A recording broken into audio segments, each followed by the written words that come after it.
Hello, Go Horrors and fellow Deadites. I'm Brendan, and welcome to Our Life in Horror. And today's video is going to be my physical haul update from January. There's going to be some Christmas gifts that took forever to get here, and finally, I think most of them came in last week, as well as some new and some releases from December, November mixed in there. Because you know me, I like to backlog stuff so I can always do these videos at the end of every month. Like I got videos. I think I still got some movies from like October I picked up or early November and still haven't talked about them yet. But I do got quite the stack here. It's going to be quite a few Blu-rays, and then we'll dive into some 4Ks later on at the end.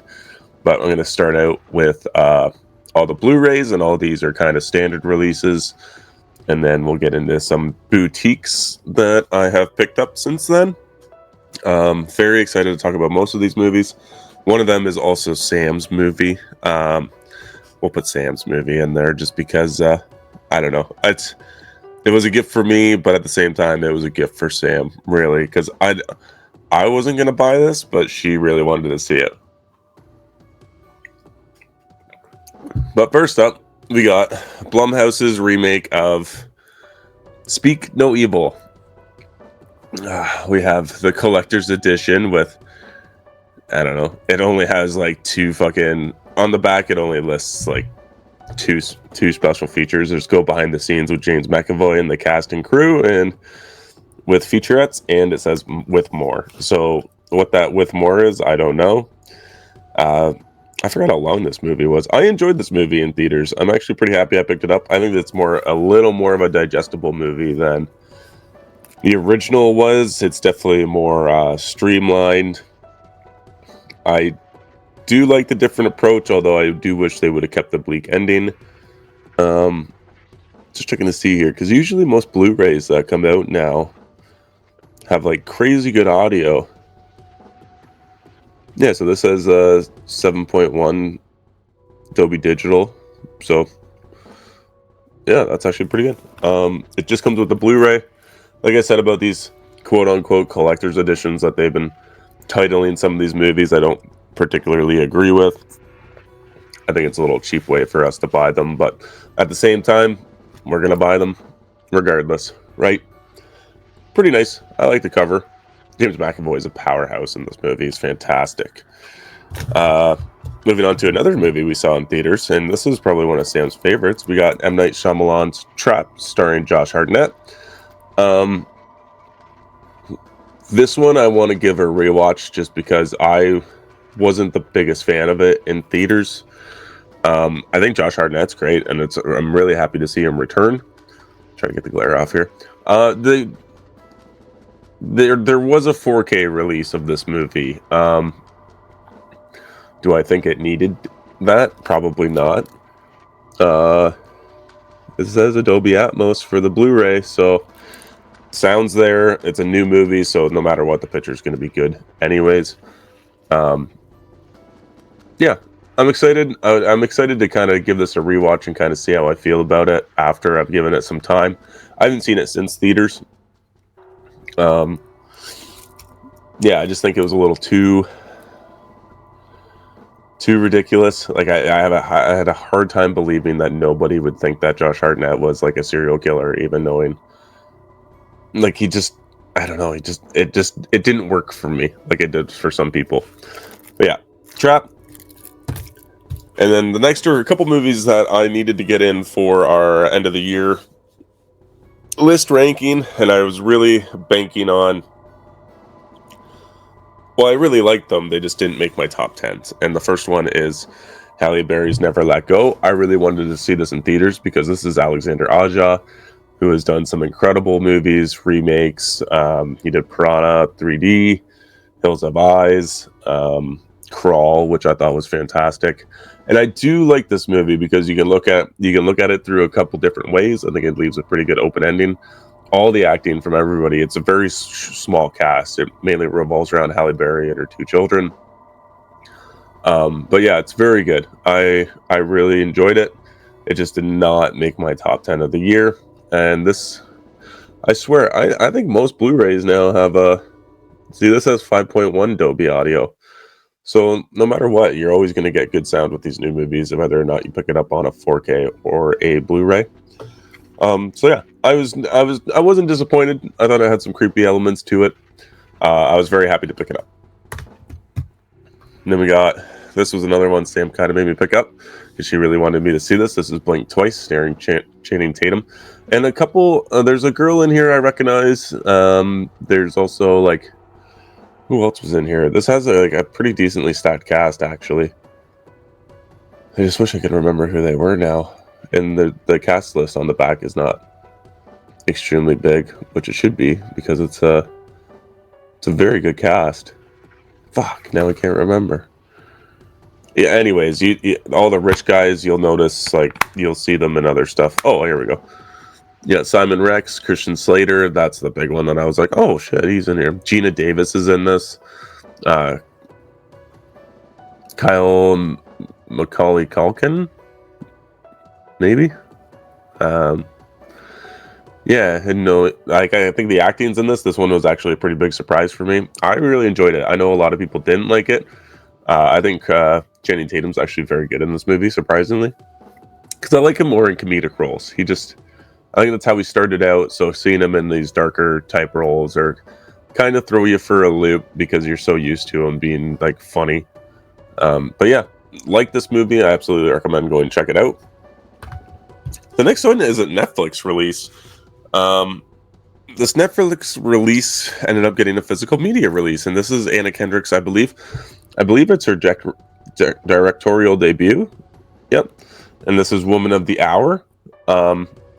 I've yet to watch it. Sam watched it, and she really liked it. And it's based off the true life story of the dating show where a serial killer was picked on the dating show, and Anna Kendrick therefore goes on a date with him. I don't know anything about the storyline other than just that. Sam said it was really good. Bo from Critic After Dark also said it was good. So I'm curious to check this one out. It's certified fresh. Now, take that as you will.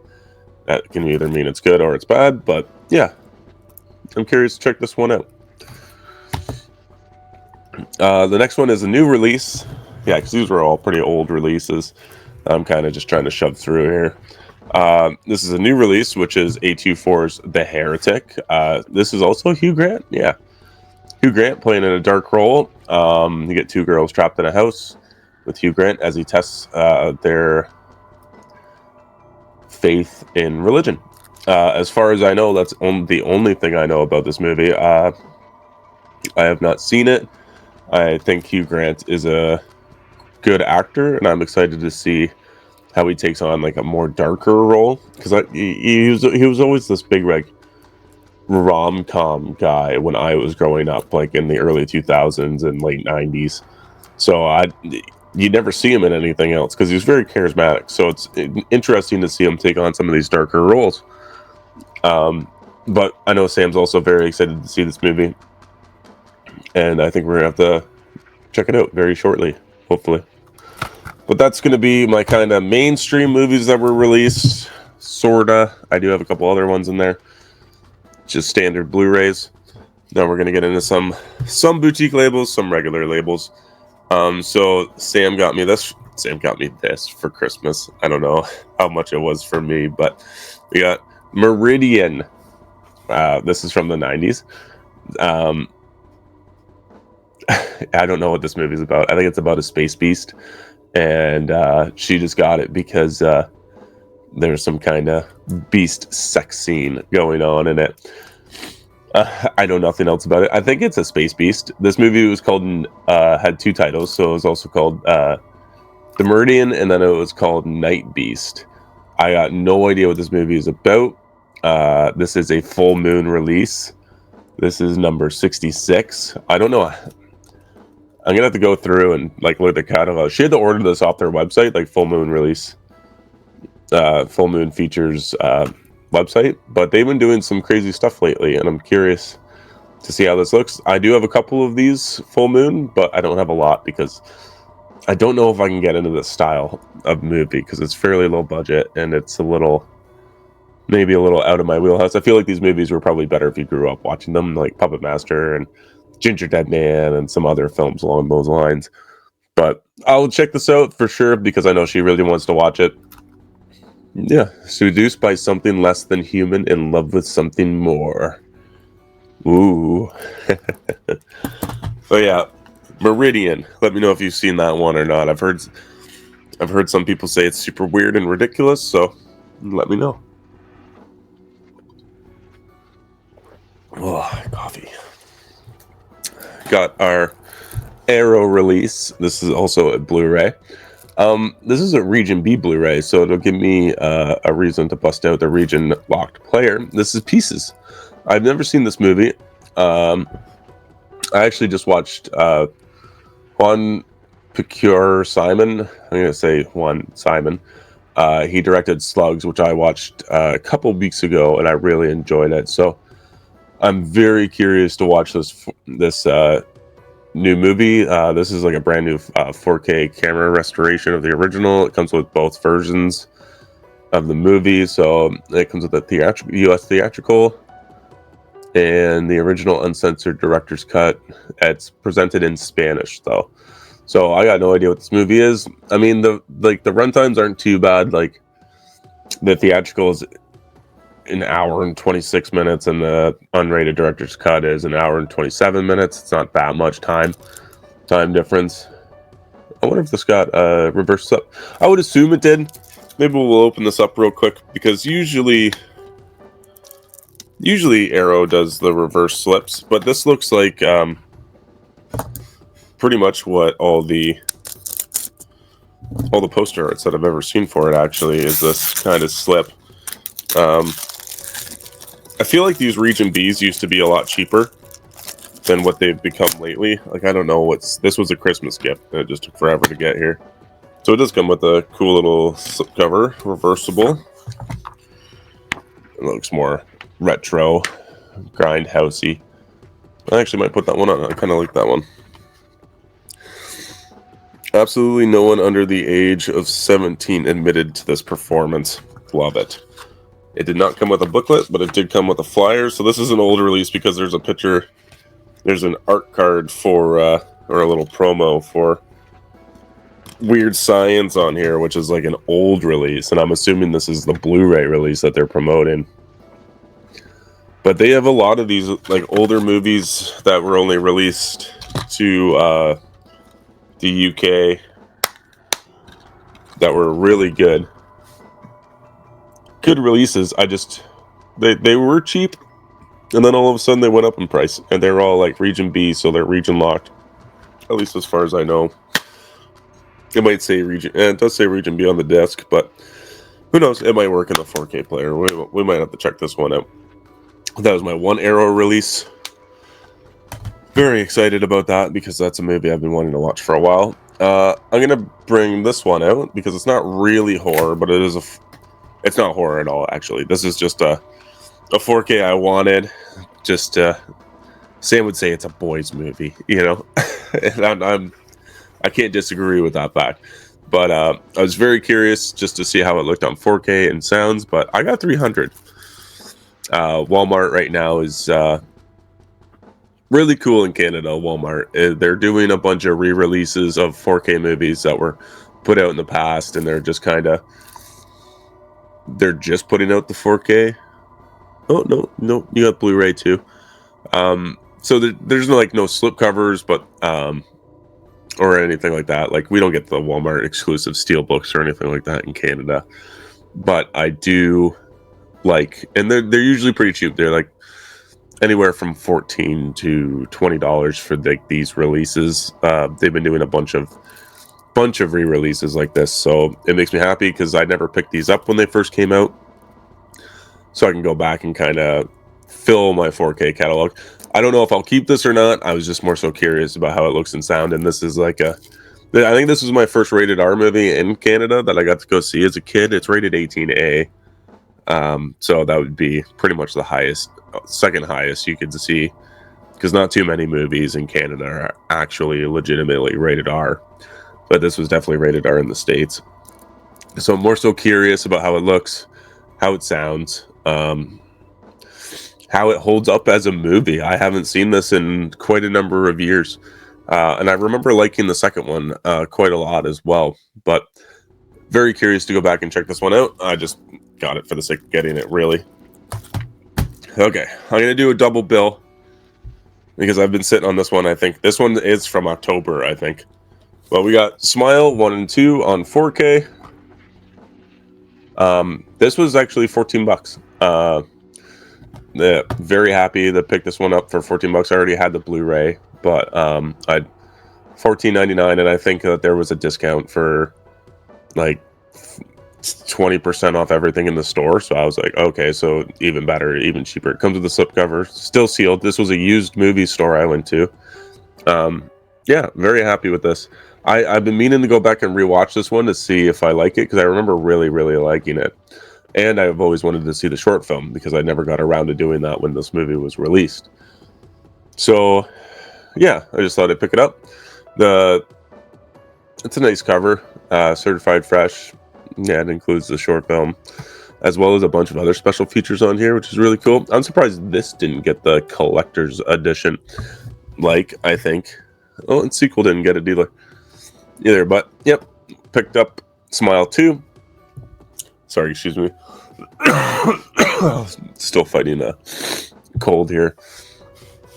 I really like this movie, at least as far as I know. I'd really like to go back and give it a rewatch since I've seen it in theaters, but I really remember enjoying it. The only problem is I thought it was fairly predictable. After I watched the trailer, I pretty much not knew everything where the movie was going to go, but I definitely knew how it was going to begin and how it was going to end.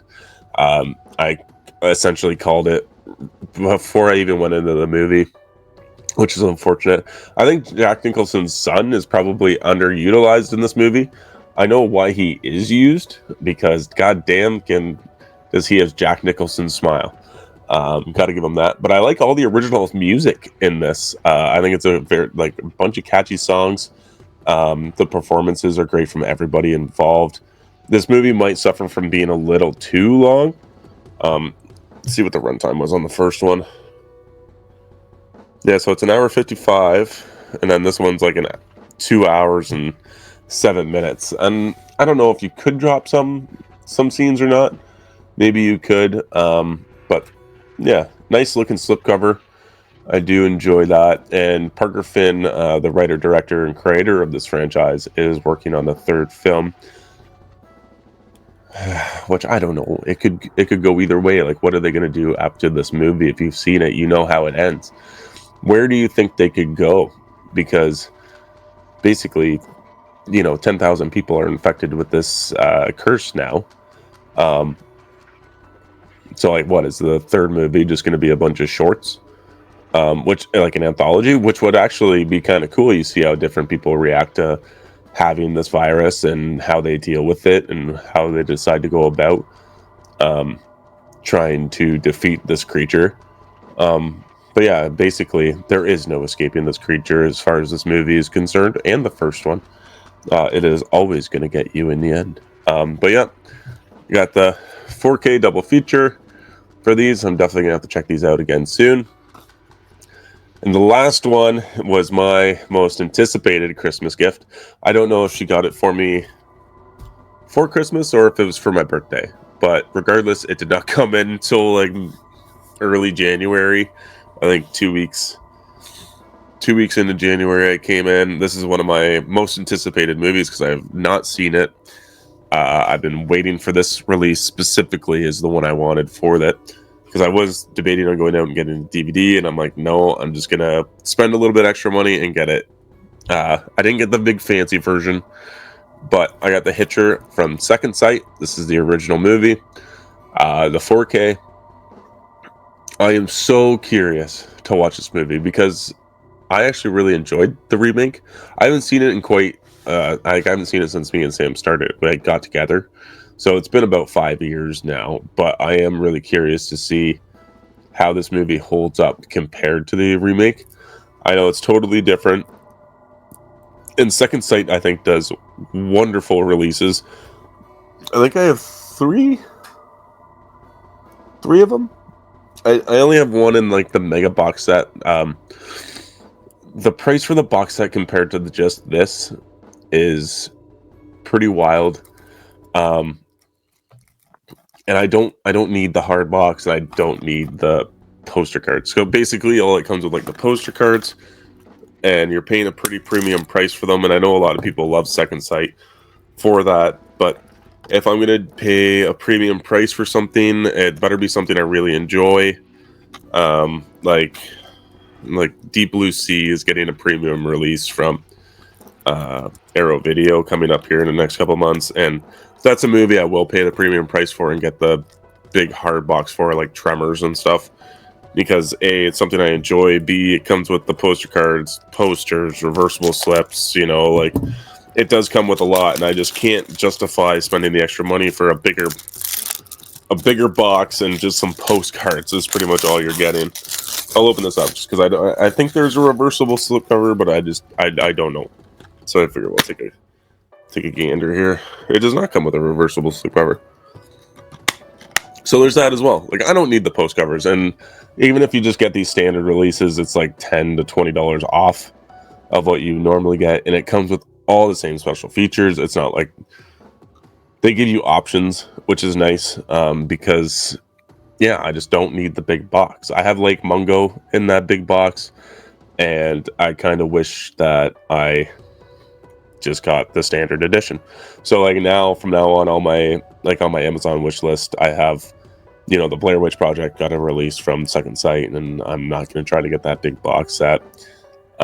There was some other movies as well released, and I think that just having this as it is fine with me. I don't think I need to go any further into getting any bigger box sets from them, really. But I'm very curious to see how this movie is. I know it's a little older. I know that Sam wants to do a original versus remake battle with these two movies, which I am more than happy to do, because I have been dying to see this movie. I know a little bit about it, but I don't know too much. If you've seen it, let me know down in the comments below what you think. And do you think getting the standard edition or getting the premium edition is better from Second Sight, or any boutique label for that fact? Which one would you rather go for? Would you try to go for the safer, cheaper option, or will you go for the more expensive one? Very curious to know how people are shopping now these days. Just with what's all going on in the world right now is pretty wild. But there you have it. I got another month ahead of me now, but I do have some movies banked up just in case nothing comes out, or nothing I want seems to happen, or God forbid something happens and I can't work and have no money to spend on anything. But that usually doesn't happen. But these are my movies for the month of January. If you've seen any of them, if you love any of them, please let me know down in the comments below. Or if you got any other cooler editions like steelbooks for any of these movies, or 4Ks, let me know how they are. And absolutely, let's keep this physical media dream alive. Go buy some. Show me your media haul down in the comments below. Let me see. Send me a picture. I love it. But guys, thank you so much for watching. We do have a merch store available. Maybe I'll get Sam to post up what we got for sale. Actually, I might be able to do that. Let's see. Yep, this is our Valentine's Day. We got the Be My Horror Boo, which is super cute. I've been begging Sam to do this one too for a while, which is bring back booties and boobies in horror. I absolutely love that. And we also got our old designs up there as well, except for the Merry Krampus, because it is no longer Christmas. And I just wanted to say thank you to all of our channel members. You guys are amazing, and you guys are keeping this YouTube dream alive for us. Well, there you have it, guys. Thank you so much for watching again, and always remember to stay spooky.